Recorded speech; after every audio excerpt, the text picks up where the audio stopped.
Hello, everyone, and welcome to the latest edition of the Jake's Take with Jacob Elyachar Podcast. I'm your host, Jacob Elyachar, the chief content producer and writer of jakestake.com, a pop culture entertainment news website. If you're listening to this in our audio platform, please give us a 5-star rating. Download this episode and more episodes. And later on, please consider going to our YouTube channel to subscribe and to listen to this conversation. I'm thrilled to welcome our next guest today. He's a singer, songwriter, and guitarist. He has shared the stage with Anderson East, Bob Seger, and Brandy Clark. His music has received praise from Billboard and Rolling Stone, and as of this recording, he has over 5,000 Instagram followers and 10,000 Facebook followers. So please help me welcome Kyle Daniel to the podcast.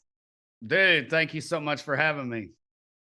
Kyle, I got to say this. It's a pleasure to have you. You, my friend, are our generation's top guitar virtuoso. I don't know about that, man. That's a tall order, brother. I know quite a few good guitar players. So, but I appreciate you saying that. That's very nice. You're so welcome. Like, the thing is, I think you are our guitar rock for country rock and Americana when it comes to that. Well, thank you. Yeah, I've definitely been influenced by genre, so it's nice to hear that they all start to blend in with what you're trying to do, you know.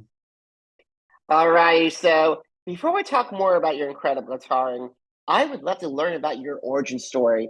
So, when did you get interested in music, and how did that passion evolve into desire to pursue a career in the recording industry? You know, I started early on. My dad played the banjo, and my brother played drums, and so obviously, like every young boy, wanted to grow up and be like my dad, be like my brother, and so kind of footsteps and played all kinds of instruments growing up through school, and finally settled when I was a friend in high school. I found the guitar, and the rest was history, man. It really just kind of was one of those things that it clicked right away, and it was something that I felt comfortable with automatically. Now, here's the thing. I have had my family is my brother and we did music classes from 5th to 12th grade. And the thing is, with all the stuff with all the stuff, we couldn't be able, he is a self-taught musician, Kyle. I cannot do all these things. He can play trombone, he can play tuba, he can play guitar. I, for one, can only sing and sing badly. So that's the reason why I think I have a very big problem with not singing. Yeah, that's not a good. Yeah, for me, that's not good. You know, it's one of those things. Yeah, it's definitely one of those things. Yeah. So I got. Yeah, and that's the thing. We always have to do what we have to do when it comes to music. But however, the thing is, that's why you are the top of a virtuoso of guitar playing, and I'm just a humble podcast host and an occasional musical reviewer. Well, you know, I mean, sometimes it comes natural and sometimes it doesn't. All righty. So, who are the musicians that inspired your sound? Early on, you know, I was listening to a lot of Stevie Ray Vaughan and a lot of the Allman Brothers Band. I really got into the Allmans when I was like 17 years old, and that sound, that Southern guitar sound with the Les Pauls and the SGs, and it just, I think Southern rock was something that kind of spoke to me pretty heavily, just because it fused two things that I already liked, which was country and rock. And the guitar players, generally speaking, the guitar players are pretty heavy duty, so they had some great picking to be able to kind of study and look into, and guys like Johnny Lang and Kenny Wayne Shepherd, and like the heavy guitar centric type of projects were definitely what I gravitated towards early on. Awesome. I got to say that's a really good because you've also had the opportunity, my friend, to share with the stage a lot of incredible recording artists like Bob, the legendary Bob Seger. He also talked with like Randy Clark and Anderson East and Casey James and Claire Dunn. So, what were some of the lessons that you learned from them that helped you grow as a performer? You know, it's funny because certain scenarios just you kind of just get pushed into. We're talking about the Bob Seger tour. I was with Claire Dunn playing guitar, and right before that, I'd actually been playing with Casey James, and his manager called and said, "Hey, it doesn't conflict with Casey. Like, can you go help this girl out? She's got some tour dates and she needs a guitar player. I think he would fit the bill." I said, "Yeah, sure." And he was like, "Cool. Will you leave tomorrow?" And the show is 2 days from then. And that happened to be the Bob Seger Ride Out Tour. It was the first arena show I had ever played. And obviously, Bob Seger being the biggest act that I had ever opened for. So, sometimes it doesn't even require somebody to teach you a lesson. I think that, when you get forced into scenarios like that, that you just kind of start to like, you just go. And I think that was part of the joy in that particular tour. But, I've learned a lot of things as far as like the touring aspect of it, being in it as long as I have, preparedness. I'm a very OCD person when it comes to having all of my ducks in a row. And so I think that I've kind of taken a little bit from each person that I've played with. I think that every scenario has been a little bit different. That's awesome. I got to say this. It must have been difficult to like say, okay, here's an entire songbook. Go learn it in under 24 hours. Yeah, no, absolutely. I mean, and it wasn't, thank God, it wasn't very long. It was only like a 35-minute set or something like that. So I think it may have been 8 songs total. But nonetheless, you definitely you have the pressure on when you have that sort of time restraint. Absolutely. So, in addition to that kind of obstacle, have there been other challenges that you faced staying in the industry, and how have you overcome those obstacles?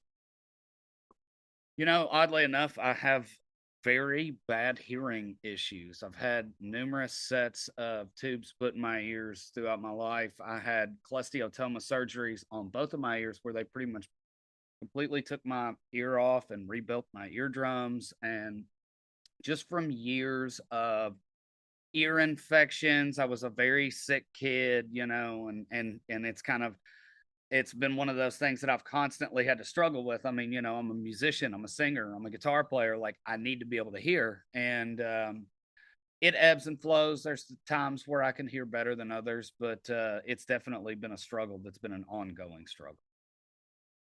And I'm just in awe of that you're able to do all that and actually work on those heavy guitars, especially I'm like, oh my God. Yeah, yeah, man. So I want to talk about Kentucky Gold, your debut album. Oh my God, I loved this album so much. This was absolutely a breath of fresh air when it comes to Southern rock. I haven't heard anything like it this year. Oh man, thank you. That's a very, very kind thing of you to say. I'm super excited about it. I feel like it's been a long time coming. The record start back in 2020 was when we started cutting this, and so it's nice to finally let it go. And I gotta say, I actually picked out some of my favorite songs from the album, and I would love to go. We do a behind the story type of stuff when it Okay. comes to these following songs. So the first song that you kicked off with, and it's a bad boy. It's one of the biggest bangers of the year. Can't hold me back. Those guitar. I was listening to that song while before we were getting ready to film this podcast. I love the lyrics. You can't pull me down. Don't back to, and also like those massive guitars. Oh my God, that must have been an epic song to record. Yeah, man. Really an odd song to record, honestly. The first time that I had never been in the room with the band cutting the song. So, this was the very last song that we added to the record. and inevitably became the first single off the record, because I think that it was kind of one of those that enough time had gone by, and I was like, man, if I was gonna have a song that would kick the door back open after the time that I've maybe taken a knee, quote unquote, in releasing music, what would I say? And so I'm always a right from a title kind of guy. So I started with this one with Clay Mills and a guy named Michael Krampus.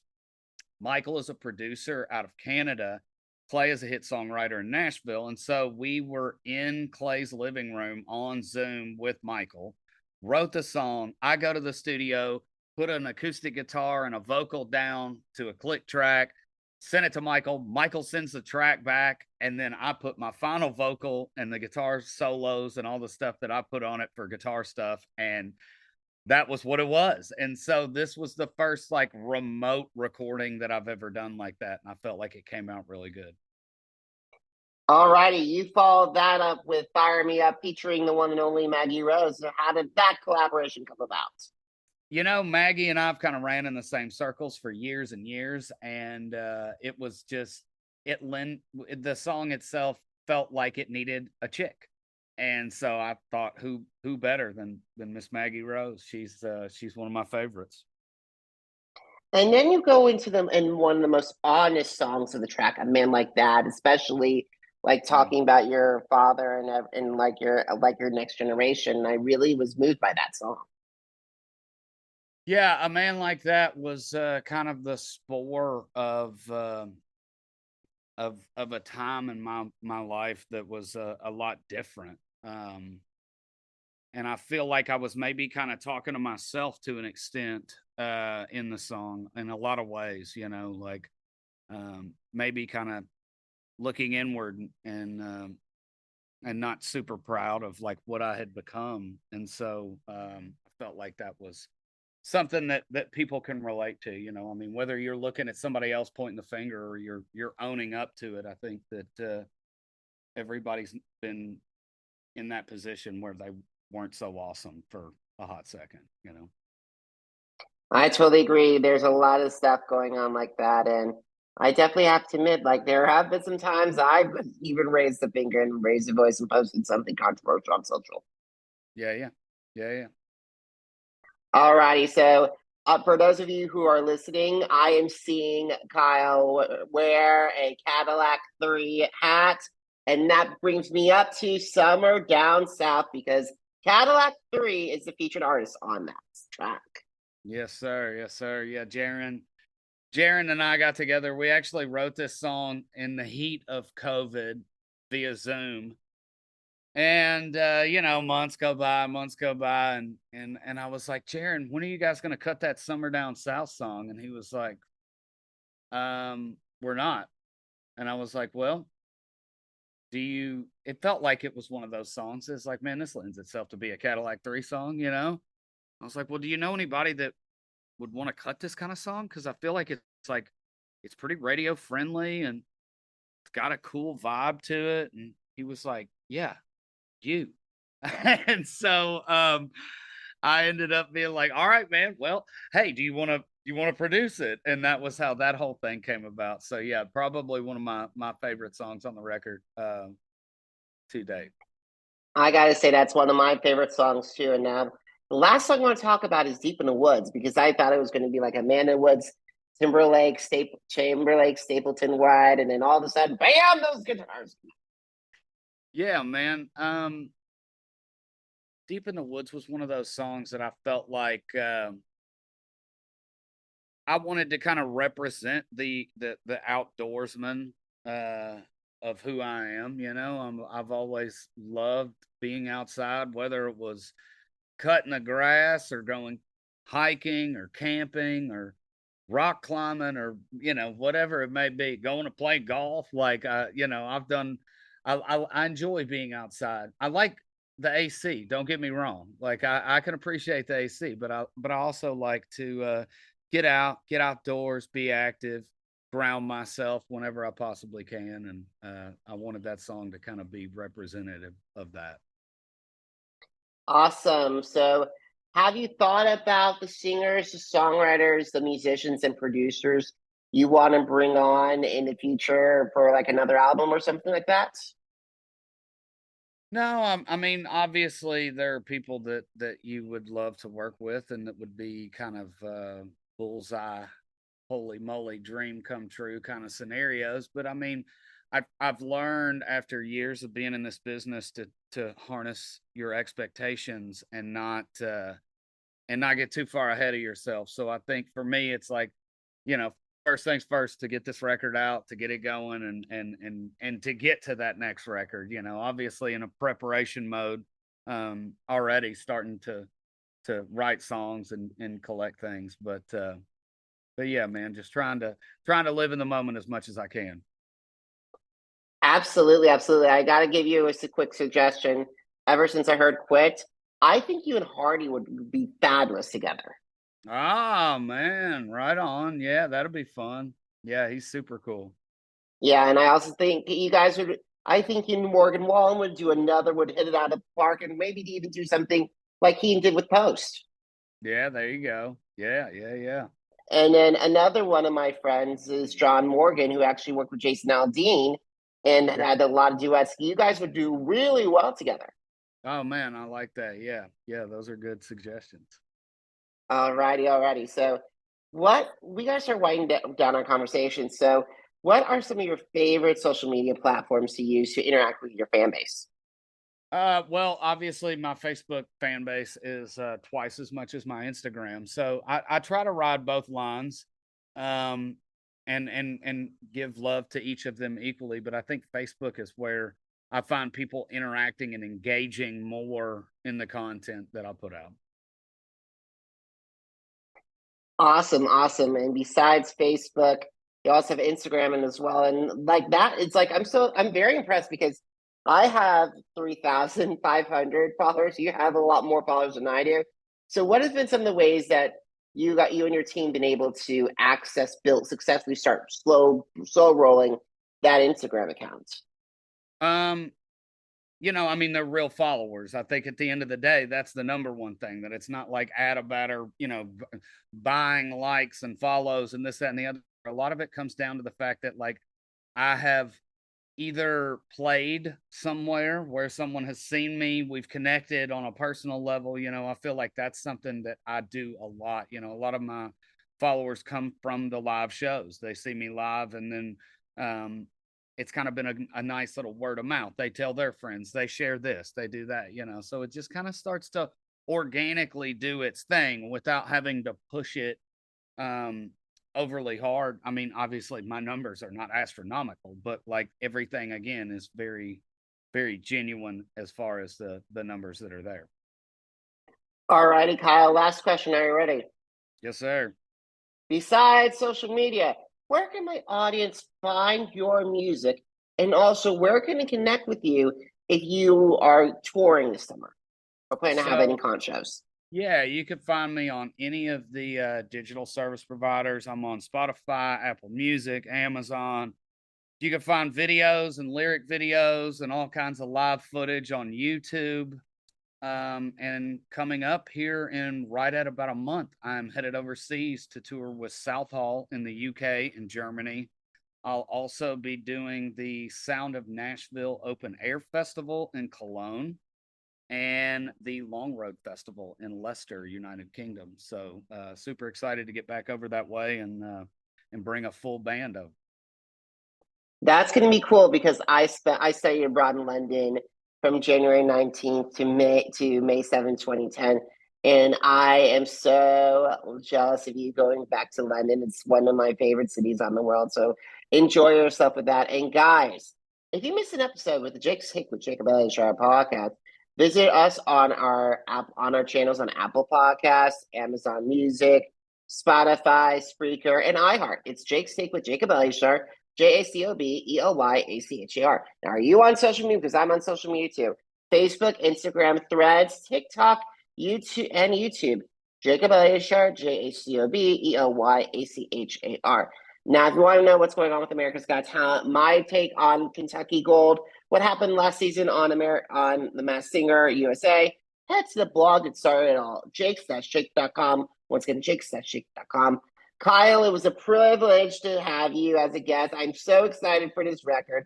This record, I really hope, is going to really help bring you to more people because, my friend, your musicianship is phenomenal.